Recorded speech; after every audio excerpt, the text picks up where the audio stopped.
Δεν σε βγάζει φωτογραφία. Τραβάει, πες το μέλισσάκι. Τη μέλισσα. Περνά η μέλισσα. Να το πω εγώ. Ναι. Έλα, περνά η μέλισσα. Έλα, βγάλ' τη μπιμπίλα, τώρα. Φεντρούλα, όμορφη.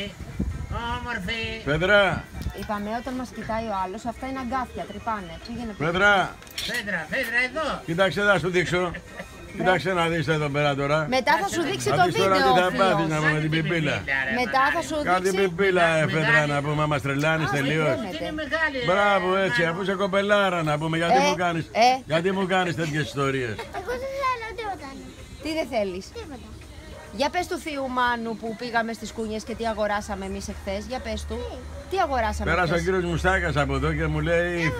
Δεν αγοράσαμε ένα μπαλόνι μάσα αρκούδος. Ακούς, πέρασε ο κύριος Μουστάκας από εδώ και λέει: η Φέδρα που είναι, λέει, δεν έχει έρθει σήμερα. Άκου τι σου λέει Γιατί ο μου είχε θείος. πει ότι θα έρθει, λέει, να πάρει κάτι πράγματα. Είχες πει, Για κοίτα το θείο, ας το είχες πει λεμόνι. του κυρίου Μουστάκα ότι θα πάρει τίποτα.